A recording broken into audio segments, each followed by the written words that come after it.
चलिए ध्यान देंगे सभी लोग। आज हम लोग बायोडायवर्सिटी का अगला लेक्चर देखने वाले हैं, जिसका क्या नाम है जी? Importance in ecosystem of biodiversity. इसका मतलब क्या हो जाएगा? तो आप कहिएगा बायोडायवर्सिटी का मतलब जैव विविधता। बायोडायवर्सिटी का मतलब जैव विविधता, ऑफ का मतलब का, और इकोसिस्टम का मतलब प्रीतम, इन का मतलब, और इंपॉर्टेंस का मतलब। हम आपसे सवाल पूछते हैं, जैव विविधता पूरा एकदम ढोलक वादन के साथ रहे चल गए। तो मतलब चलिए ध्यान दीजिए, हम आपसे सवाल पहले पूछते हैं, क्या इकोसिस्टम क्या है, परितंत्र क्या है? तो आप क्या कहिएगा? वह स्थान परितंत्र है जहां सजीव और निर्जीव क्या होते हैं? मिलते हैं। जहां सजीव और निर्जीव मिलते हैं उस क्षेत्र को आप क्या कहिएगा? इकोसिस्टम। इकोसिस्टम बोले तो परितंत्र। अब हम आपसे पूछते हैं कि जैव विविधता का परितंत्र में कोई महत्व है क्या? जैसे कि कोई इकोसिस्टम है, वहां पर जैव विविधता मतलब परितंत्र के लिए जैव विविधता महत्व रखता है क्या, इंपॉर्टेंस रखता है क्या? हम तुमसे पूछ रहे हैं। जैसे देखिएगा, कोई तालाब है, समझिएगा। अब कोई जब तालाब रहेंगे, उस तालाब में पता चला कि बहुत सारा जैव विविधता मिल रहा है। जैव विविधता का मतलब कौन होता है? बहुत सारा जीव जातियां का मिलना। उस तालाब में बहुत सारी मछलियां क्या हो रही है? मिल रही है। अब पता चले, हम कहे कि उस तालाब के लिए, मतलब तालाब क्या इकोसिस्टम है, उस तालाब के लिए क्या वो जैव विविधता क्या इंपॉर्टेंस रख रहा है, महत्व रख रहा है? तो हम कहेंगे हाँ रख रहा है। अब कहिएगा कैसे रख रहा है सर? मेरा तालाब है बना हुआ, वो मछलियां जब तक रहेगी तब तक उस तालाब में हम पानी भरेंगे। अरे भरेंगे कि नहीं भरेंगे? अब पता चला कि वहां पर मछलियां सब हट गया, सब खत्म हो गया, जैव विविधता खत्म हो गया, मछलियां सारा हटा लिए। तो बताओ बाबू, जब मछलियां हटा देंगे तो हम उसमें पानी भरेंगे तालाब में? नहीं भरेंगे। आर्टिफिशियल की हम बात कर रहे हैं। तो वह वो जो इकोसिस्टम था, तालाब का इकोसिस्टम था, क्या वह इकोसिस्टम रह पाएगा? नहीं रह पाएगा। वो इकोसिस्टम क्या हो जाएगा? धीरे धीरे दिन प्रतिदिन पानी क्या हो जाएंगे? सूख जाएंगे। जब पानी सूख गया, निर्जीव चीज तो रहा लेकिन वहां पर सजीव नहीं रहा, तो वह क्या इकोसिस्टम पर इफेक्ट सीधा डाला कि नहीं डाला? अरे डाला कि नहीं? आर्टिफिशियल हमने बताए, उदाहरण हमको अच्छा लगा इसलिए बताए। क्या आर्टिफिशियल तरीके से जैव विविधता ने परितंत्र को नुकसान पहुंचाया कि नहीं पहुंचाया? तो हम कहेंगे, लेकिन एनसीईआरटी कहता है कि जैव विविधता परितंत्र के लिए महत्व रखते हैं कि नहीं रखते हैं, इस बात को बताया नहीं जा सकता है। एनसीईआरटी का कहना है इस बात को बताया नहीं जा सकता है। लेकिन जब आप और किसी प्रकाशन के बुक को पढ़ोगे तो वहां पर कहता है कि हाँ, परितंत्र के लिए जैव विविधता क्या होता है, काफी मायने रखता है, जो कि हमने आपको समझाए एक एग्जाम्पल के जरिए। अर्थात यहां तक ये ही नहीं, यहां तक आपने तो देखा कि जाति की संख्या परितंत्र के कार्य पर क्या डाल रहा है? इफेक्ट डाल रहा है। डाला कि नहीं डाला? जाति की संख्या वहां पर थी, जाति की संख्या वहां पर था, तबे इकोसिस्टम बनल था। पानी हम भर रहे थे, आर्टिफिशियल वाला बता रहे हैं, पानी भर रहे थे, जाति खत्म हो गया, पानी भरल बंद कर दिए, अब वहां पर बताओ वो इकोसिस्टम क्या हो गया? डैमेज हो गया। अरे हुआ कि नहीं हुआ? अर्थात कहने का मतलब मेरा साफ सा बिंदु एक ये निकल के आया कि सर, जैव विविधता अर्थात जातियों की संख्या परितंत्र पर क्या डालती है? प्रभाव डालती है। अरे डालती है कि नहीं? अरे यहां तक कुछ वैज्ञानिकों का तो यह भी कहना है, मोस्टली वैज्ञानिकों का यह कहना है कि कि कि जैव विविधता जितना अधिक रहता है, इकोसिस्टम भी उतना क्या रहते हैं? अस्टेबल रहते हैं। और जितना जैव विविधता कम रहता है, उतना इकोसिस्टम क्या होता है? अनस्टेबल होता है। जैसे कि हम सिंपल सी बात बताते हैं, हम मैना मार के खाते हैं, तोतो मार के खा जाते हैं, बकरियों मार छी छी की कोजी करे खेवे करते हैं, तो चूहो मार के खा जाते हैं। इतना सारे जीव को मार के खा रहे हैं, उसमें से अगर एक जाति मानो कि विलुप्त हो जाए तो हम क्या है? अनस्टेबल हो गए, अस्टेबल रह गए। आई है कि खाली कुत्ते मार के खाती है। अब सोचिए, अब वो कुत्ता विलुप्त हो जाए तो ये क्या हो जाएगी? अनस्टेबल हो जाएगी। अब पता चलेगा कि सड़ल गड़ल चीज मतलब फेकल रहेगा, और लीवर किडनी खेते चलेगी। मतलब ये क्या है? अनस्टेबल है। अरे है कि नहीं है? अर्थात कहने का मतलब मेरा ये है, साफ साफ मतलब को समझो। कहने का मतलब मेरा ये है कि सर, इकोसिस्टम तभी आपका क्या रहेंगे? अस्टेबल रहेंगे, जब उस क्षेत्र का बायोडायवर्सिटी क्या होगा? अधिक होगा। बायोडायवर्सिटी अधिक तो इकोसिस्टम स्टेबल। तो महत्व रख रहा है कि नहीं रख रहा है? बायोडायवर्सिटी के कारण इकोसिस्टम बन रहा है कि नहीं बन रहा है? तो कह सकते हैं कि सर यह जैव विविधता जो होता है परितंत्र के लिए महत्व भूमिका निभाती है, क्योंकि जैव विविधता अगर अधिक रहता है तो इकोसिस्टम स्टेबल रहते हैं, और जैव विविधता अगर कमता है तो स्टेबिलिटी क्या होता है? गड़बड़ाता है। तो कैसे नहीं कह दें कि परितंत्र के लिए जैव विविधता मायने रखता है? रखता है। रखता है कि नहीं रखता है? बिल्कुल रखता है।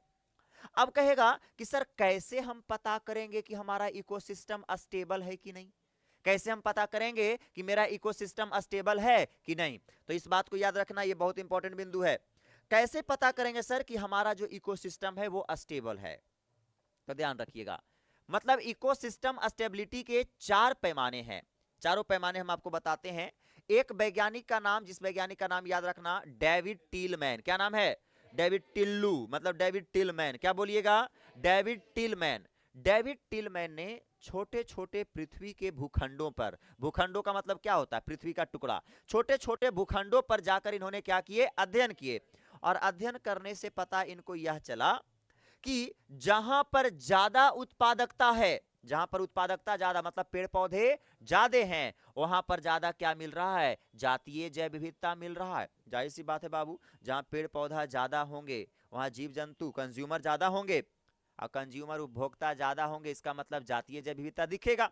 और कुछ कुछ जगहों पर गए तो देखे कि उत्पादकता कम है, तो वहां पर जातीय जैव विविधता भी क्या हो रहा है? कम मिल रहा है। अर्थात कहने का मतलब सर उस इकोसिस्टम का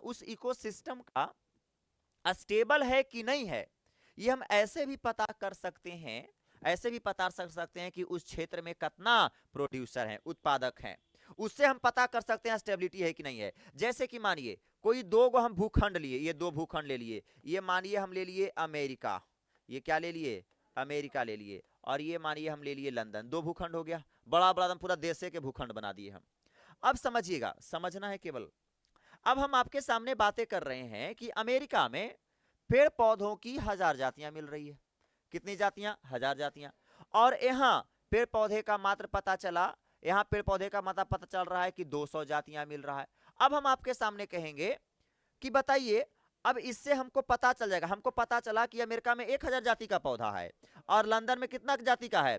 तो आप कहिएगा 200। कितना कहिएगा जी? आप कहिएगा सर 200 जाति का पौधा है। तो आप खुद बताइएगा कौन सा भूखंड स्टेबल होगा? कहां पर जैव विविधता ज्यादा मिलेगा? तो जहां पेड़ पौधे ज्यादा होंगे वहां पर क्या मिलेंगे? तो आप कहिएगा सर वहां पर जैव विविधता क्या होगा? ज्यादा मिलेगा। इसका मतलब हम कह सकते हैं जहां कम पेड़ पौधा वहां कम कंज्यूमर होंगे।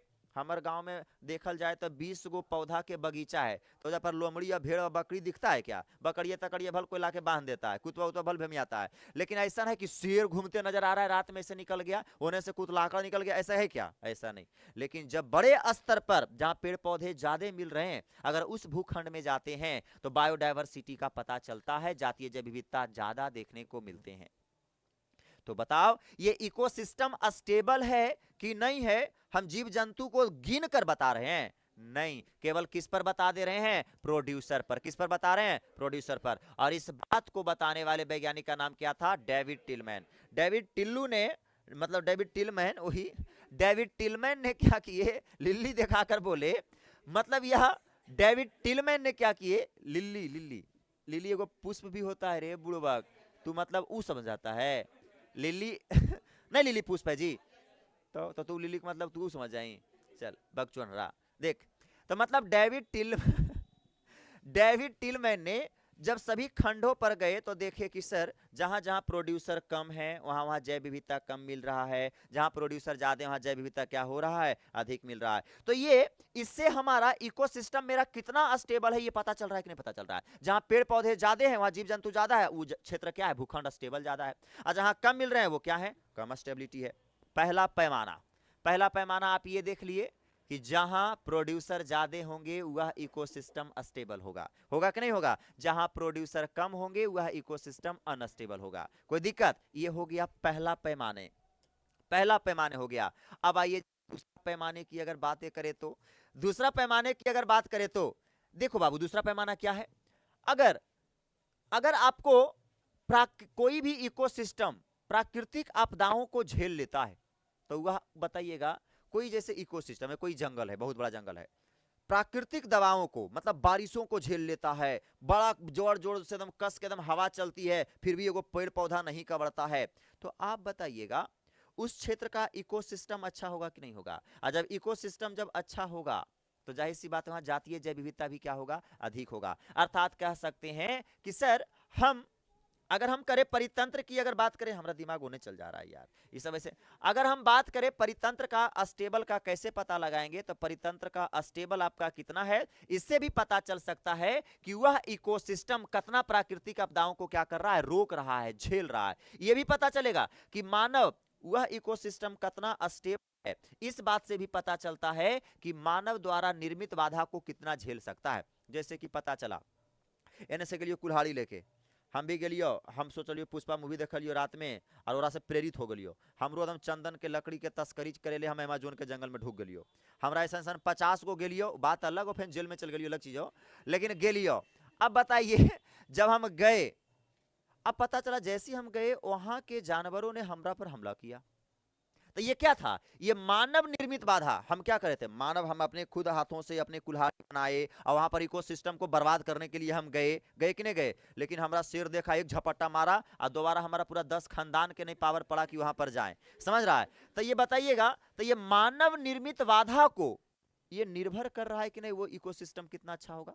अरे होगा कि नहीं होगा? वो इकोसिस्टम जो मानव के द्वारा निर्मित बाधाओं को झेलेगा वह इकोसिस्टम ज्यादा स्टेबल होगा। होगा कि नहीं होगा? जो भी मानव के बाधाओं को झेलेगा वह इकोसिस्टम क्या होगा? ज्यादा स्टेबल होगा। जो झेल नहीं पाया, जैसे हमारा बगीचा हमारे गांव में जाएगा और कोई वहां जाएगा, टांगी लेके जाओ, चाहे कुछ लेके जाओ, चाहे जेसीबी से उड़ा दो, कोई बोले वाला वजह पर नहीं है, तो बताइए इकोसिस्टम तुरंत भीतर चल जाएगा। अरे होगा कि नहीं होगा? अर्थात कहने का मतलब हुआ कि सर कि जो वैसा ही इकोसिस्टम स्टेबल होगा जो मानव निर्मित बाधाओं को क्या कर सकता है? रोक सकता है। अगली बातें, विदेश खास करके वह भी इकोसिस्टम स्टेबल होगा जो इकोसिस्टम विदेशी जातियों का आक्रमण को क्या कर सकता है? झेल सकता है। अब विदेशी आक्रमण क्या है सर? जैसे कि मानिए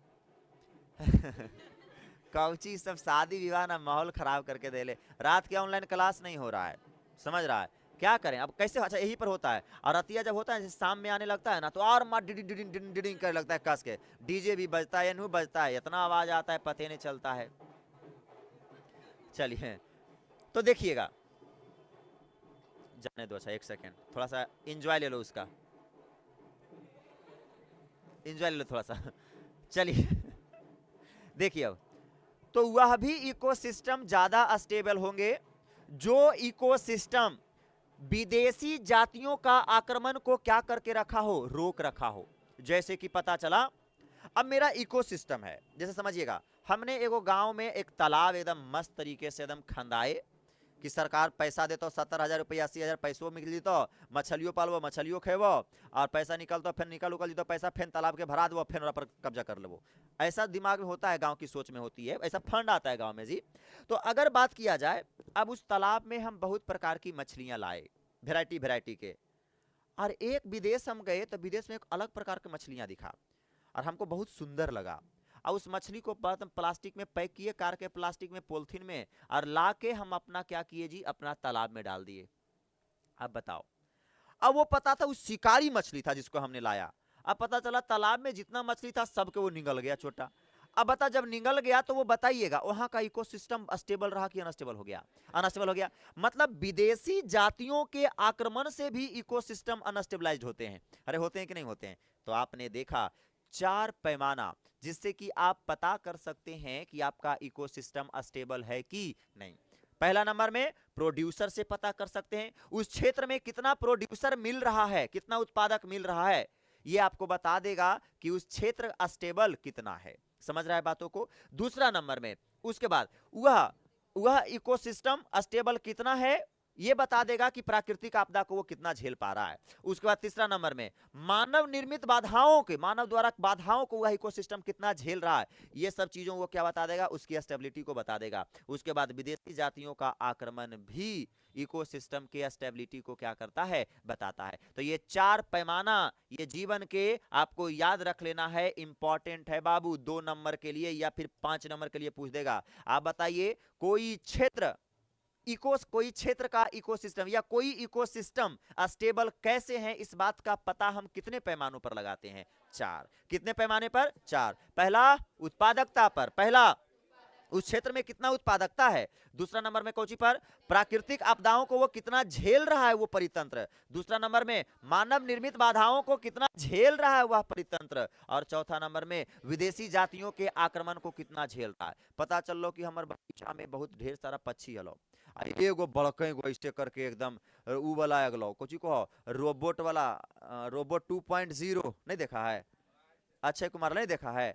तो तुम देखता कुछ है, तुम वैसे देखते रहता है। ये सब मूवी देखो, रोबोट 2.0 अगर देखते हो तो वहां पर कैसा पक्षियों का आक्रमण है, देखा? देखे नहीं किया तो इसका बात क्या करना है। जैसे कि देखो हम लोग पर ही विदेशी परियों का आक्रमण हो सकता है। जैसे कि अभी इतने लोगों को देख रहे हैं हम लोग, बहुत लोगों को देखते हैं, किसी पर दिल नहीं आता है। अब पता चल लो कि वो उन्हें उतर गलो राशियन एगो उतर गलो ऊपर से नीचे एकदम। देखो जैसी विदेशी जाति का आक्रमण होगा, अब इफेक्ट डल जाएगा जी, परितंत्र इकोसिस्टम का आ जाएगा। अब हम भाव ये नहीं देंगे इंडियन को, समझ रहा है? नहीं, सब चीज फीका लगेगा। वाह ये ब्लू आईज, हाय हाय ये तेरी एकदम रेशम जैसी बालें, ये कोमल कोमल गाल, कब मेरा हाथ चलेगा। मतलब इस प्रकार से हमारे बातें निकल जाते हैं। अरे होते हैं कि नहीं होते हैं? तुम लोग का कैसे होगा? अरे तुम लोग कहती है हाँ सर, जब आदमी, ये सब लड़का का ना बात है, लड़की के हाँ देखो कहती है नहीं सर हम लोग में कोरियन में होगा। काहे पीछा रहेगी वो अरविंद सर? कभी पीछा नहीं रही है, अंतिम तक नहीं रही है। बोल दी कि नहीं सर हम कोरियन के पीछे वैसे करेंगे। तो ये विदेशी जाति के पीछे नहीं पड़ो, जो भी चीज है देसी है। क्या जी? देसी एकदम सबसे बेस्ट है एकदम, समझ रहा है? समझ रहा है? देसी का मतलब आई अगली बातें, नेक्स्ट बातें आप समझिएगा। अगली बातें हम करें तो हम एक सवाल आपसे करते हैं, यदि कोई मानव क्या, सभी मानव बोलो, यदि कोई मानव जैव विविधता को, बायोडायवर्सिटी को क्षति पहुंचाता है तो इससे मानव के जीवन पर क्या प्रभाव पड़ेंगे? हम सवाल पूछे, ये सब सारा का सवाल 5 नंबर ये सवाल है बउआ। यदि हम लोग, अगर हम जैव विविधता को नुकसान पहुंचाते हैं, जैव विविधता का नुकसान पहुंचाने का मतलब ये नहीं होता है गए या 4-5 गो जीव को एकदम ठोक दिए, ये वाला नहीं होता है। जैव विविधता का नुकसान एगो हुआ कि डायरेक्ट किया, एगो इनडायरेक्ट किया। जहां पर जीव रहता तो वहां पर जाके 5 पेड़ ही काट के ले चलाई, 5 पेड़ वो कही कि हमारे गांव में 10 दिन से आग नहीं जल रहा, लकड़ी की जरूरत है, उन्हें काट ली, लोग दी, उन्हें चंदन के तस्करी कर रही है, उन्हें अलगे। अब बताओ ऐसे ऐसे करके क्या हम डायरेक्ट जीवों को मारा? क्या नहीं, लेकिन इनडायरेक्ट तरीके से हमने जैव विविधता पर इफेक्ट डाल दिया। अरे डाला कि नहीं डाला? तो इससे कहा जाता है कि यदि हम जैव विविधता को नष्ट करते हैं, डैमेज करते हैं, तो यह मानव के जीवन पर क्या प्रभाव डालेगा? तो यह मानव के जीवन पर बहुत प्रभाव डाल सकते हैं बाबू। और इस बात को एक वैज्ञानिक बताते हैं, एक उदाहरण के जरिए समझाते हैं। अब उदाहरण क्या रखते हैं उस वैज्ञानिक का पहले नाम जानिए। इस चीज को समझाने के लिए एक वैज्ञानिक आने वाले हैं, एरोप्लेन से उतरेंगे, जिनका नाम है पॉल एयरलिख। क्या नाम है? पॉल एयरलिख। क्या नाम है? देखो एरोप्लेन से उतरते नहीं है, ठीक है, हम बोलते हैं वैसे। पॉल एयरलिख, क्या नाम है इनका? पॉल एयरलिख। और पॉल एयरलिख वैज्ञानिक ने एक परिकल्पना किए। परिकल्पना का मतलब समझते हैं ना? हम परिकल्पना कर रहे हैं, छोड़ा ना एकदम लफुआ होते एकदम। ये हमने क्या कर रहे हैं? परिकल्पना कर रहे हैं। हो तो कि नहीं हो तो वो नहीं कह सकते हैं, लेकिन इन्होंने परिकल्पना की है। कौन वैज्ञानिक? पॉल एयरलिख ने। किस बात पर परिकल्पना की है जी? इस बात का परिकल्पना किए कि यदि मानव जो जैव विविधता को दिन प्रतिदिन नष्ट करते जा रहा है, इससे मानव के जीवन पर क्या प्रभाव पड़ेगा, इसकी ये परिकल्पना करते हैं और किसी चीजों को कंपेयर करके बताते हैं। ये कहते हैं कि जिस प्रकार से एक एरोप्लेन को आप देख रहे हैं, तो यह एक एरोप्लेन का हर एक बॉडी का पार्ट नट बल्टू से कसल है। अरे है कि नहीं है? हर एक नट बोल्ट से क्या है? कसल है। तो एरोप्लेन को मानिए इकोसिस्टम, एरोप्लेन को क्या मानिए? इकोसिस्टम, परितंत्र। और जो नटवन से कसल है, जो नटवा बोल्टवन से कसल है, उसे आप मान लीजिए जाति। उसे क्या मान लीजिए? जाति मान लीजिए। अब बताइए, इसका एक नट खोल देते हैं, पता चलेगा ये जो आप पंखवा देख रहे हैं, एक नट खोल दिए, थोड़ा सा डगमगाएगा कि नहीं डगमगाएगा? एरोप्लेन डगमगाएगा कि नहीं डगमगाएगा? अब ये इंजन वाला नटवा खोल दिए तो पूरा ऐसे पता चलेगा, पंखिरियन डोलेगा, समझ रहा है? फिर पिछड़ा वाला खोल दिए हुए ने।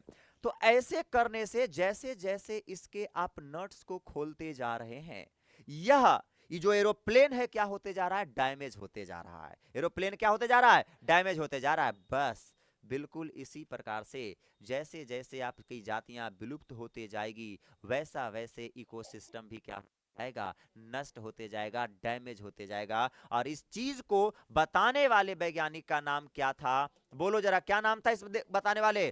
तो आप कहिएगा सर पॉल एयरलिख। क्या नाम था? पॉल एयरलिख, जिन्होंने इकोसिस्टम की तुलना किससे किए थे? एरोप्लेन से। और जाति की तुलना किससे किए? रिवेट, वह नट बोल्टवा से। रिवेट को कहते हैं नट बोल्ट। नट बोल्टवा से क्या किए? तो बता, धीरे धीरे एक नट खोलेंगे, थोड़ा सा हिला, मतलब कौन हिल रहा है? एरोप्लेन। एरोप्लेन को क्या कर रहे हैं? इकोसिस्टम। तो ये को खोले तो जरी सुखिला। वैसे वैसे अगर सारा रिवेट को खोल दे, मतलब सारा जाति को खोल देगा, तो सारा रिवेट को खोलेगा तो एरोप्लेन खत्म। उसी प्रकार से सारा जाति को खोलेगा तो इकोसिस्टम खत्म। बात समझ में आया? तो ये बात से हमके पता चल गया कि सर आखिरकार मानव अगर बायोडायवर्सिटी को नष्ट करेगा, तो मानव को बायोडायवर्सिटी के नष्ट करने के बाद यहाँ की जैव विविधता, यहाँ का परितंत्र क्या हो जाएगी? बिगड़ चले जाएगी। और जब परितंत्र इकोसिस्टम जब बिगड़ेगा तो पर्यावरण दूषित हो जाएगा। पेड़ पौधे नहीं रहेंगे तो पर्यावरण दूषित ही तो होंगे, कार्बन डाइऑक्साइड की मात्रा ज्यादा हो जाएगी। उसके बाद हम लोगों को संपूर्ण तरीके से अच्छा पोषण नहीं मिल पाएगा, भोजन नहीं अच्छा मिल पाएगा, जिससे कि बहुत प्रकार से बीमारियों से क्या होंगे? ग्रसित होंगे। तो ये बताओ, मानव के जीवन पर प्रभाव तो डाल रहा है कि नहीं डाल रहा है? पेड़, इतना तो जानता होगा कि पेड़ पौधे ही मानव को जीवित रखा है। पेड़ पौधा नष्ट, हम लोग नष्ट। समझ रहा है बात को? तो कहने का मतलब, अगर आप धीरे धीरे जैसे जैसे जाति को मारिएगा बउआ, इकोसिस्टम मतलब पूरा बड़का बड़का जंगल खत्म हो जाएगा, पेड़ पौधे खत्म, पर्यावरण दूषित, मानव को अच्छा भोजन नहीं मिलेगा, पर्यावरण में कार्बन डाइऑक्साइड भर जाएगा, अच्छा भोजन नहीं मिलेंगे, हम कई बीमारियों से ग्रसित हो जाएंगे, जिसका दुष्परिणाम हमारे पर तो दिखबे करेगा, हमारे आगे वाला आने वाला लेरुअन पठरुअन जितना रहेगा सब पर इसका प्रभाव दिखेगा। दिखेगा कि नहीं दिखेगा? अरे लेरुआ पठरुआ मतलब समझता है, जैसे बकरी जानती है तू सब? तो बकरी के बाल बच्चा जो होता है उसे क्या कहते हैं? पठरू कहते हैं। और गाय के बच्चा के क्या कहते हैं? लेरू।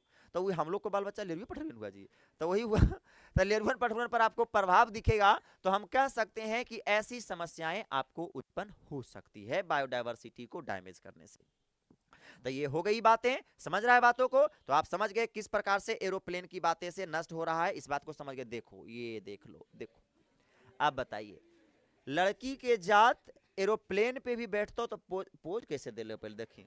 अलग यहाँ पर देखा सेल्फी ले रहा है, लड़का ये सब नहीं करता है जी, हकीकत बातें हैं। लड़का जहां भी, अच्छा शादी ब्याह में दुनिया भर गया ना, एक लड़का का भी नहीं देखे कि फोटो लगे ले था स्टेटस में। हकीकत बताते हैं, हम सभी का स्टेटस भले हम अच्छा से नहीं देखते हैं, cut cut cut cut cut cut कितना देखेंगे? 1500 बच्चा का स्टेटस है, हम ऐसे cut cut cut cut cut देखते जाते हैं। समझ रहा है? देखते के लिए अजय लगा दिल को, एक 1000 स्टेटस लगा दिल को, तोरा म्यूट में डाल दिलियो कि अब ये माले एकदम पूरा एकदम गड़बड़ हो, एकदम ये 1000 स्टेटस को लगा हुए हो। अब और हम हटा देते थे, नहीं देखते थे। लड़का का अभी तक एको शादी वाला स्टेटस नहीं देखे, एक आगो के देखे होंगे। और लड़की में ये देखी, अगुए में हो, बाप रे बाप, इतना स्टेटस। हल्दी रसम तो कौन वाला लगे नहीं?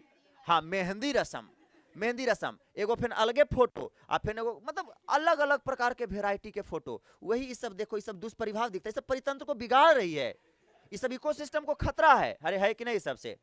अब देखिए इकोसिस्टम का इससे खतरा नहीं है, आप इंडिपेंडेंट तरीके से सोचिए तो जरा। अब ये कही कि सर ये, सर ने हमारा क्या बोलेगी तुम? अगर ये अगर कहती है कि सर, फिर सर में चल जाओ, इसके जो होंगे जरा हबी कहेंगे, हबी कहेंगे, जो कहिए हस्बैंड कहेंगे, महाराज कहेंगे, जो भी कहिए। अब उसको कहे कि सर हमरा चाहिए सागवान वाला पलंग चाहिए। समझ रहा है ना? सागवान के पलंग थोड़ा सा महकता है, धमकता है, मजबूत होता है, समझ रहा है? तो सागवान का पलंग का डिमांड की। इसका हस्बैंड ने फलना जाके कारपेंटर को ऑर्डर दिया कि हमार पत्नी ये लोहा ना, जरा सागवान के एकदम पलंग जरा दही, तो जरा गाना एगो भी सागवान वाला चल रहा है कि तो बढ़िया है। अब सागवान के पलंग के लिए अब सागवान की पौधे की क्या होगी? कारपेंटर क्या करेगा? कटाई करेगा। अब पौधे की वहां से कटाई करेगा तो बताओ जंगल पर इफेक्ट पड़ा, जातिया क्या हुआ? कमा, तो ये सब बताओ एक प्रकार से इंडिपेंडेंट तरीके से बायोडायवर्सिटी को खत्म कर रही है कि नहीं कर रही है। तो ये सब पोज वाला से बचो, ये सब बायोडायवर्सिटी के लिए खतरा है, समझ रहा है। नॉर्मल आदमी जो चटाई पर सुत जाता है, जहां तहां रैक्सीन बिछा के सुत जाता है, कहीं तो गोदिये में सुत जाता है, प्यार मोहब्बत उससे हो जाना चाहिए। अब वरना सागवान के पलंग पर तो सुते वाला 1000 लोग हैं, समझ रहा है बात को। एकदम प्यार होना चाहिए, बस आत्मा का मिलन होना चाहिए, जहां जे है हमें उसमें खुश रहिए। अरे कितना लोग तो ऐसे होते हैं ना जी, हमरा बात बोलते हैं, गांव में ब्याह हो रहा था पिछला साल, पलंग आया, फ्रिज आया, उसका बाप जरी ज्यादा ओवरा स्मार्ट है, वो क्या किया ना, सारा को रिटर्न करवा दिया। बोला ये फ्रिज नहीं लेंगे, ये पलंग नहीं लेंगे, पलंग तू सुतेगा, अरे बापा बापे सुतेगा पलंग पर ही, पलंगो फेरा दिया, फ्रिजो फेरा दिया, दोनों फेरा दिया। अब फिर बेचारा लड़की का बाप बोला एक दूसरा पलंग भेजा, फिर बड़ा फ्रिज भेजा, तब उसे एक्सेप्ट किया। ऐसे ऐसे लंगा भिखमंगा लोग जन्म ले ले है, समझ रहा है बात को। अरे है औकात तो अपने रखो, नहीं तो नहीं, हाँ जो नहीं तो फिर जो दिया है उसकी इच्छा है, जो दिया है उसे एक्सेप्ट करो, समझ रहा है। मांगने लग जाओगे कि फ्रिज वो चाहे पानी ना पिया जीवन में, मतलब कैसा महसूस होता है यार, मतलब जीवन में लगता है तुमने पानी नहीं पिया फ्रिज का। ऐसे ऐसे लोग हैं पृथ्वी पर। आइए, हाँ तो इस सबसे बचेंगे, बायोडायवर्सिटी को खतरा का कारण ये सब होता है। आइए अगली बातें, अगर हम नेक्स्ट बातें आपके सामने बोले, जैव विविधता का क्षति, लॉस ऑफ बायोडायवर्सिटी, जैव विविधता का क्या क्षति होता है क्या? अरे भाई साहब ये बोलने वाली बात है, जैव विविधता का तो क्षति दिन रात करिए रहे, कर रहे हैं कि नहीं कर रहे हैं? ध्यान देंगे क्या कर रहा है पीछे वाला तो नहीं साहब, हम क्या करें जी, लॉस ऑफ बायोडायवर्सिटी बोले तो जैव विविधता की क्षति। जैव विविधता की क्षति, हाँ जैव विविधता की क्षति होती है। जैसे कि देखिए हम आपको एक एरिया बताते हैं, ट्रॉपिकल एरिया आप जानते हैं कौन है, उष्णकटिबंधीय क्षेत्र में, अरे विषुवत रेखा के जैसे ही ऊपर हल्का सा जाते हैं 23.5 डिग्री, तो वो क्षेत्र क्या है, ट्रॉपिकल एरिया है, उष्णकटिबंधीय क्षेत्र है, अरे है कि नहीं। तो उष्णकटिबंधीय क्षेत्र में महाद्वीप है, महाद्वीप में कितने देश, 7 देश ना हो, हम तो नहीं सब बोल लेकिन 7 देश ना हो।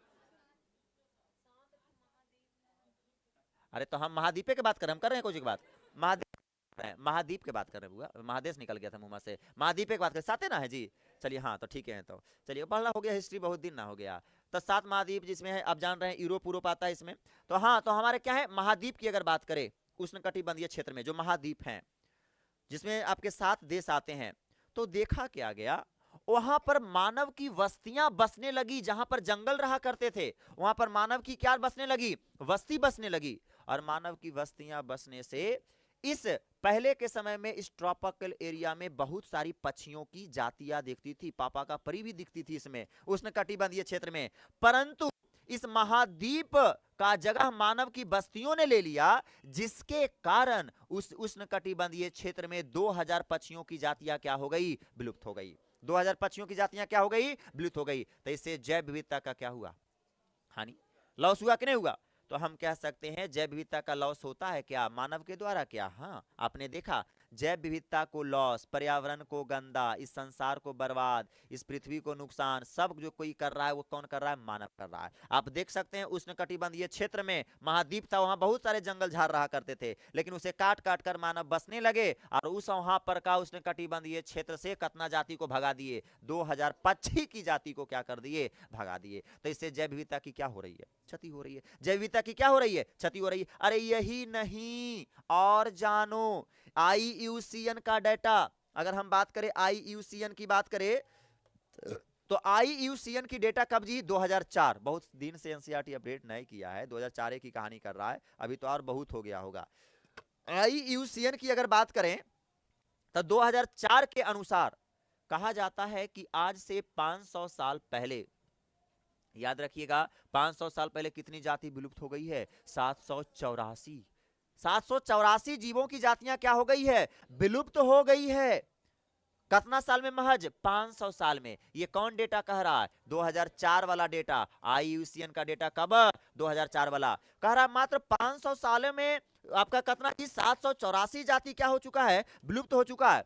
जिसमें से 338 को जो हुआ है, कौन हुआ है, कशेरुकी, जरा रीढ़ की हड्डी पाया जाता था, कशेरुकी वाला विलुप्त हुआ 338 को। और इनवर्टेब्रेट्स का मतलब होता है जरा पाया नहीं जाता था, वो हुआ 87 को कौची विलुप्त हुआ, पौधा विलुप्त हुआ। ये कौन डेटा कह रहा है, IUCN का डेटा 2004। IUCN डाटा कब जी, 2004। क्या कहता है, ये कह रहा है कि IUCN के अनुसार सर आज से 500 साल पहले इस पृथ्वी पर से 784 जातियां क्या हो गई है, विलुप्त। 784 जातियां विलुप्त हो गई, जिसमें पेड़ पौधा जीव जंतु सब शामिल हैं। जिसमें अगर बात करें अगर वर्टेब्रेट्स का, तो वर्टेब्रेट्स कितना विलुप्त हुआ, 338। बोलो वर्टेब्रेट्स कितना, वर्टेब्रेट्स कितना, वर्टेब्रेट्स मतलब समझ रहे हो ना, वैसा जीव जिसमें रीढ़ की हड्डी पाया जाता है, कितना विलुप्त हुआ है, 338। इनवर्टेब्रेट्स कितना, 359। इनवर्टेब्रेट्स कितना, और बताइएगा पादप कितना विलुप्त हुआ है, 87 पौधे विलुप्त हो गए हैं बाबू। समझ रहा है, इतना इतना जाति विलुप्त होगा तो हम लोग कहां जाएंगे भाई साहब, हम लोग समाप्त हो जाएंगे दिन प्रतिदिन। जैसी की बातें हैं, जैसे मानो ना, आप सोचो ना भाई साहब, इस पृथ्वी पर से एक सिंपल सा उदाहरण दे रहे हैं, अपने गांव की वजह से, हम लोग अपने एरिया की वजह से कर रहे हैं। सांप विलुप्त हो जाए, छिपकली विलुप्त हो जाए, मतलब कीड़े मकोड़े को खाने वाले सारी जातियां विलुप्त हो जाए, तुमको क्या लगता है तुम रह पाओगे पृथ्वी पर, सरवाइव कर पाओगे? पता चल रही हो खा रही हो और 4-5 गो कीड़ा ढुक गलो, मुंह में चल गलो, और श्वास ले रही हो 4-5 गो कीड़ा एने से ढुक गलो, एने से ढुक गलो, इतना परेशान हो जाएंगे कि एकदम हम लोग को मरना पड़ेगा अंतिम में। समझ रहा बात को? तो जातीय जैव विविधता अगर आप देखोगे नजदीकी स्तर पर तो आपको पता चलेगा, बड़ा बड़ा स्तर पर देखोगे तो समझ में नहीं आएगा। क्या पता नहीं चला क्या, इससे दिक्कत होता है कि नहीं होता है? अब पता सोचो ना भाई साहब, जिस रूम में छिपकली रहेगा उस रूम में कीड़े मकोड़े नहीं रहेंगे। 4-5 गो छिपकली रहे जरी, एगो कीड़ा नहीं रहल देगा, सारा कीड़ा को गप गप गप गप मारते रहेगा। लेकिन आजकल के कुछ लड़की लोग और जरी चूक देखल को मोप मोप उसे बाबूजी खून, मतलब उसे भगा देते हैं लोग, उसे रहने दीजिए। वो जातीय जैव विविधता को क्या करेगा, मैनेज करेगा। वो जो बढ़ रहा है कीड़े की संख्या, उसी वही तो कंट्रोल करेगा उसको, समझ रहा है? और तुम मोम मोम करके और अब पुच्छी को तोड़ देती है, आपने देखेगी कितना देरी पुछिया हिलो है, अब यो हिलो हमारे, अब यो हिलो नकमा में ढूंढ। तो ऐसे ऐसे चीजों को नहीं होना चाहिए, ध्यान दीजिए। अगली बातें अगर हम करें तो जैसे और भी कुछ बता रहे हैं, कुछ जाति का नाम और याद रखिएगा बाबू। जैसे कि अगर हम मॉरिशस, मॉरिशस की अगर बात करें, दक्षिण अफ्रीका तरफ पड़ता है। इस मॉरिशस में एक जाति रहा करता था जिसे डोडो पक्षी कहते थे। क्या कहते थे, याद रखना, ये सारा इंपॉर्टेंट है। डोडो पक्षी की जातियां विलुप्त हो गई है। डोडो पक्षी रहा करता था। सर ये कैसा पक्षी है डोडो, जरा दिखाइए जरा। ये है आपके डोडो पक्षी, ये दिख रहा है, ये डोडो पक्षी विलुप्त हो गया है। ये कहां पाया जाता था, मॉरिशस में। कहां पाया जाता था, मॉरिशस में। कहां बोलिएगा, मॉरिशस की यह डोडो जातियां क्या हो गई है, विलुप्त हो गई है। ये मॉरिशस की जाति क्या हो गई है, विलुप्त हो गई है। और अगर बात करें अफ्रीका में पाया जाता है वो क्वागा, ये देखिए क्वागा है, क्या क्वागा दिख रहा है, ये क्वागा, ये जाति विलुप्त हो गया है। ये जेबरा नहीं है भाई साहब, ये आगे से जेबरा पीछे से गधा लगता है, देखे में लग रहा है कि नहीं लग रहा है? तो ये क्या है, इस जाति का नाम क्या, बोलिए। इस जाति का नाम है क्वागा। क्या नाम है, क्वागा। कहां पड़ता है जी, अफ्रीका में। ये जाति भी क्या हो गया है, विलुप्त हो गया। अरे यही नहीं, तुमको हम बताते हैं, भारत में से दिन प्रतिदिन गधा की जातियां भी विलुप्त होते जा रही है। समझ रहा है, ना के बराबर अब गधा दिखने लगा है। आने वाले कुछ सालों में संपूर्ण तरीके से भारत में, और दूसरा देश के तो नहीं कह सकते हैं, लेकिन भारत में तो बाबू गधा विलुप्त हो जाएगा। गिद्ध भी देखो विलुप्त होते जा रहा है। गिद्ध अब दिखता है जनरल, क्या नहीं दिखता है? तो ये सब जातियां क्या होते जा रही है, विलुप्त होते जा रही है। अगली बातें, और भी जातियां देखिए कौची कौची विलुप्त हुई है। जैसे कि अगर हम कहें थाईलेसिन, थाईलेसिन की अगर बात करें, थाईलेसिन कहां होता है जी, ऑस्ट्रेलिया में। थाईलेसिन क्या है सर, ये भी एक जीव है, ये देखो थाईलेसिन है, कहां का जीव है, कहां का जीव है, ऑस्ट्रेलिया। क्या नाम है इसका, थाईलेसिन। देखे में कुत्ता लग रहा है, पीछे से शेर लग रहा है, लग रहा है कि नहीं लग रहा है? आगे से कुत्ता है, पीछे से शेर है, इसका नाम क्या है, थाईलेसिन। क्या नाम है? ये जाति भी क्या हो गई है, विलुप्त हो गई है। कहां पाया जाता था, ऑस्ट्रेलिया में। एकदम नाम याद रखना है, पूरा जुआ पर याद रखना है। डोडो जाति, डोडो एक क्या है, पक्षी। डोडो एक क्या है, कहां पाया जाता था, कहां पाया जाता था, मॉरिशस। विलुप्त हुआ कि नहीं हुआ? उसके बाद दूसरा नंबर में हमने क्या बोला जी, दूसरा नंबर क्वागा। क्वागा कहां से विलुप्त हुआ, क्वागा कहां का था, विलुप्त हो गया। उसके बाद थाईलेसिन कहां से था जी, ये भी क्या हो गया, आगे से कुत्ता और पीछे से शेर। ऐसा ही है आज भी, इंसान का पूरा इंसान भेड़ है, समझ रहा है? इसी के इंसान आगे से रहता ना कुत्ता और पीछे से कहते ना शेरे ही अपने आप के, समझ नहीं? ऐसा रहता क्या? ऐसी अगुआ में ना, जैसे कि कहने का मतलब हुआ पीछे रह लो ना, करो पीछे रह लो। जैसे मेन आदमी के अगर साइड में रहा तो कहता ओकरा कोरा कैसे तू छोड़ देना यार, ओरा तो एकदम मारती है, एकदम डिगडिगा देती है, एकदम AK-47 से उड़ाती है कनपटिया, ऐसे वैसे करके एकदम। तो पीछे से शेर हो और अगुआ में जीतो ना, जी हुजूर प्रणाम से, क्या सब ठीक है, हाँ सदिया में ना आइएगा। तो क्या आगे से कुत्ता, वो भी एक प्रकार के कैसा है, थाईलेसिन में है। अगर किसी पर गुस्सा बढ़े तो आप उसे कुत्ता ना कहकर आप उसे क्या कह सकते हैं, थैलेसीन कह सकते हैं। जैसे आप उसे थैलेसीन कह जाइए मतलब समझिए बेटा गाड़ी हो गया, तुरंत थैलेसीन ही रे, तू एक नंबर के थैलेसीन है, मतलब आगे से कुत्ता और पीछे से शेर ही, ये एक गाड़ी हो गया। तो इसका इस्तेमाल हम अपनी शरीर के एनर्जी को कंट्रोल करने में हम इस शब्द का उपयोग कर सकते हैं। आप कीजिएगा क्या चीज, ये थैलेसीन। कहाँ की जातियां है, कहाँ की जातियां, ऑस्ट्रेलिया की। कहाँ की जातियां है, और ये देखो समुद्री गाय है। इससे अभी मॉडल पेपर में इसका सवाल आया था, कौन सी जातियां जो है हमारा रूस में थी या जो विलुप्त हो गई थी, अभी मॉडल पेपर में कराए थे, तो वो कौन है जी, तो याद रखना अस्टेलर समुद्री गाय। यही अस्टेलर समुद्री गाय है जो क्या हो गई है, रूस से विलुप्त हो गई है। ये पानियों में पाई जाने वाली समुद्री गाय से कहते हैं, ये क्या हो गई है, विलुप्त हो गई है।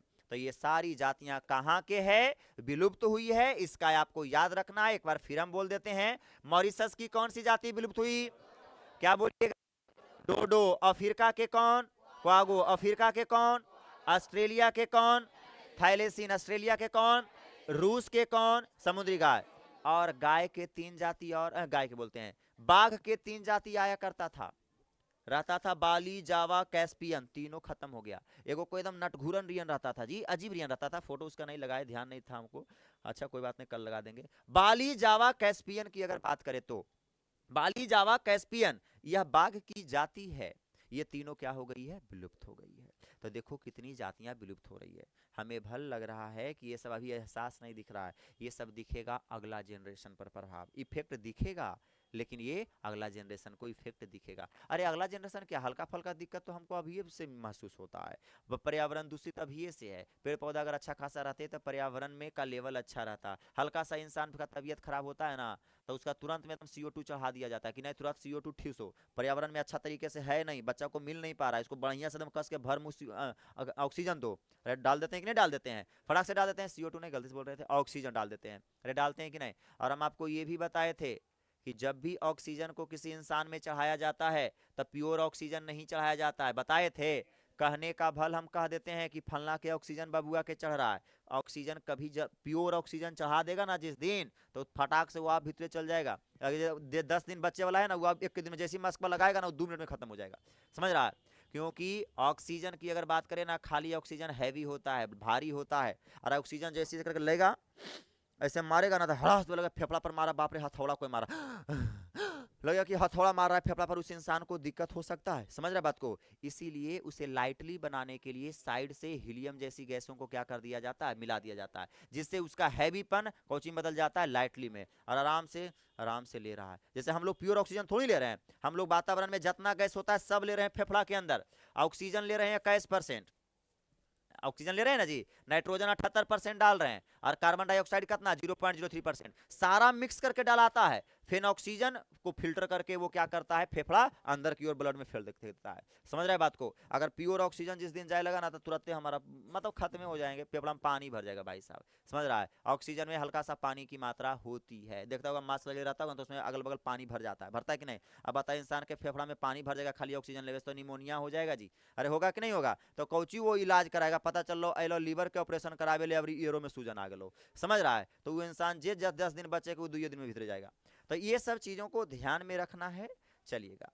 हाँ, अगली बातें और हम आपके सामने करें तो आपने देखे इतनी जाति विलुप्त हुआ, यहां तक अभी हाल फिलहाल 20 सालों की अगर बात करें तो आज से 20 सालों पहले की बात करें तो 20 साल पहले 27 जाति विलुप्त हो गया, आज से 20 साल पहले 27 जाति विलुप्त हो गया है। और ऐसा मानना है कि 15,500 जीव की जातियां विलुप्त होने के कगार पर है। एक मरते 15,500 जीव साइफाया हो जितो बउआ। अब गलती से भले एकरा में मानव सा पेट में नहीं आ जी, तो मानव खत्म हो गलो, लेकिन 15,500 जीव क्या होने वाले हैं, विलुप्त के कगार पर हैं, जिसमें से कहा गया है 12% क्या है, पक्षी, डर नहीं लग रहा है, पक्षी विलुप्त होगा। 23% स्तनधारी है, भाई साहब स्तनधारी में हम नहीं आ रहे हैं, समझ रहा है बात को। कहीं गलती से हम नहीं है कि बेड़ा भले नहीं कट्ठल विलुप्त होवे के, तो 23% स्तनधारी, और 23 के उल्टा 32% उभयचर विलुप्त होने वाला है, और 31% एंजियोस्पर्म प्लांट, मतलब वैसा पौधा जिसमें पुष्पन के साथ साथ बीज भी होते हैं और उस बीज का आवरण भी होता है, उस प्लांट को क्या कहते हैं, एंजियोस्पर्म प्लांट बोले तो आविर्त बीजी पौधा। तो याद रखिएगा आने वाले समय में ये 15,500 जाति एनसीईआरटी कहता है कि क्या होने वाला है, विलुप्त होने वाला है, जिसमें से 12% क्या होगा, पक्षी, 12%, 23%, 32%, उभयचर 31%, अरे 12% काउची, अरे बोलो 12% काउची, 23% काउची, 23 के उल्टा और 31% काउची। अब एक छोटी सी बात बताओ, ये हो गया कहानी कंप्लीट। अब आप हमें बताइएगा जरा, सबसे पहले आज आपने हेडिंग क्या पढ़ा? पहला नंबर पढ़ा कि परितंत्र में जैव विविधता का क्या महत्व है जी। अरे परितंत्र में जैव विविधता का महत्व है, तो आप कहिएगा हाँ है। समझ रहा है? आइए परितंत्र में जैव विविधता का महत्व है सर, क्योंकि अगर जिस परितंत्र में जैव विविधता नहीं होगा वह परितंत्र पर इफेक्ट दिखेगा, प्रभाव दिखेगा। वो हमने उदाहरण आपको दिए। तो हम कहेंगे सर ये कब इफेक्ट दिखेगा, तो हम कहेंगे वह परितंत्र जितना अस्टेबल होगा उतना समझ जाएंगे उस परितंत्र का जैव विविधता क्या है, अच्छा है। और जितना परितंत्र अनस्टेबल है उससे हम समझ जाएंगे वह क्या है जी, इकोसिस्टम उतना गड़बड़ है, उतना अनस्टेबलाइज है। समझ रहे बात को? तो हम कहेंगे सर कोई इकोसिस्टम अस्टेबल है, इस बात का कैसे पता चलेगा? तो हम कहेंगे वहां पर पता करने के लिए 4 पैमाने बताए थे ना। पहला कौन सा पैमाना? पहला कौची बोलो, प्रोड्यूसर, उत्पादक अगर ज्यादा मिल रहे हैं मतलब इकोसिस्टम बढ़िया है। दूसरा नंबर है प्राकृतिक आपदाओं को झेल रहा है तो वह इकोसिस्टम बढ़िया है। तीसरा नंबर मानव के द्वारा कूटनीतिक कार्यों को अगर झेल रहा है तो भी इकोसिस्टम क्या है, बढ़िया है। उसके बाद चौथा नंबर में क्या बताए थे, विदेशी आक्रमण को अगर भी झेल रहा है तो वो इकोसिस्टम हम समझ जाएंगे वह इकोसिस्टम की जैव विविधता क्या है, बरकरार है, मस्त है, टक टकाटक है, कोई दिक्कत। उसके बाद हमने देखा क्षति का कारण। हाँ फिर हमने एक चीज और बताया आपको, एक और क्या बताए थे, हाँ एक क्वेश्चन के रूप में हमने आपको से पूछा था कि बताइएगा मानव के अगर बात करें कि क्या जैव विविधता को अगर नष्ट कर रहा है जो मानव, इसे नष्ट करने पर मानव के जीवन पर प्रभाव पड़ेगा क्या? तो हम बोले हाँ भाई पड़ेगा। इस बात को बताने वाले एक परिकल्पना करने वाले वैज्ञानिक का नाम क्या था, पॉल एयरलिख। क्या नाम था? पॉल एयरलिख। इन्होंने कौन सा दिए थे, परिकल्पना किए थे, रिवोट पॉपर परिकल्पना। कौन परिकल्पना? याद रखिएगा, परिक्रमा नहीं परिकल्पना। क्या कहिएगा? रिवोट वॉल परिकल्पना, रिवोट पॉपर परिकल्पना कौन किए थे? पॉल एयरलिख ने। करके कहे थे कि जिस प्रकार एरोप्लेन बनता है रिवेट से, नस नाड़ी से, जिस प्रकार से रिवेट खोलिएगा तो एरोप्लेन खत्म होगा, उसी प्रकार से इकोसिस्टम बनता है जाति से। अगर जाति विलुप्त कीजिएगा तो इकोसिस्टम क्या हो जाएगा, खत्म हो जाएगा, नष्ट हो जाएगा। इस बात को बताने वाले वैज्ञानिक का नाम क्या था? पॉल एयरलिख। एरोप्लेन पर बताया इसलिए इनका नाम एयर है, लिख कर दिए थे वो एयरप्लेन में के, तो ये पॉल एयरलिख है। कौन है? पॉल एयरलिख। तो ये कौन परिकल्पना किए थे जी? रिवोट पॉपर परिकल्पना। तो आपसे कहेगा रिवोट पॉपर परिकल्पना से आप क्या समझते हैं? आपसे पूछ दिया रिवोट पॉपर परिकल्पना से आप क्या समझते हैं? तो आपको कहना है यह परिकल्पना पॉल एयरलिख के द्वारा दिया गया है, जिन्होंने हमारे इकोसिस्टम की तुलना किससे किए हैं? हमारा एरोप्लेन से किए हैं, और बताए हैं जिस प्रकार से एरोप्लेन रिवेट से मिलकर बनता है उसी प्रकार से इकोसिस्टम क्या होती है, जाति से मिलकर बनती है। अगर रिवेट को खोलेंगे एरोप्लेन खत्म होगा, इसी प्रकार से जाति खत्म होगा तो क्या होगा, इकोसिस्टम भी खत्म हो जाएगा। कंप्लीट कहानियां। तो ये बातें हम आपको बता दिए कहानियां। और लॉस ऑफ जैव विविधता हमने बताया, जैव विविधता की क्षति हो रही है क्या? तो हमने बोला हाँ हो रहा है। उष्णकटिबंधीय क्षेत्र में महाद्वीप पाया जा रहा था, वहां पर जंगलों झाड़ों को काट काट कर इंसान की बस्ती बसने लगी है, जिससे 2000 पक्षियों की जातियां क्या हो गई है, विलुप्त। यहाँ तक कहा गया आयुसीन डेटा के अनुसार 2004 ईस्वी 500 अगर कहा जाए 500 साल पहले 2004 के डेटा के अनुसार तो कितनी जातियां विलुप्त हो गई है? 784, जिसमें से 338 क्या है? 338 क्या है? कसेरू की। 359 क्या है जी? और कितना है? कोई दिक्कत यहाँ तक? बताइएगा मॉरिशस से कौन जाति विलुप्त हुई है? अफ्रीका से कौन जाति? ऑस्ट्रेलिया से कौन जाति? रूस से कौन जाति? और आप बताइए बाघ की कौन कौन जाति विलुप्त हुई है? बाली, जावा, कैस्पियन। क्या याद रहेंगे? तो इतना ही आपकी कहानी थी। ऐसे तो कल अगर पढ़ाएंगे तो कल ही आपका चैप्टर खत्म हो जाएगा, लेकिन देखो अगर कल बुला दिए तो कल चैप्टर समाप्त कर देंगे, नहीं तो फिर आपका सोमवार को समाप्त होगा। चलिए फिर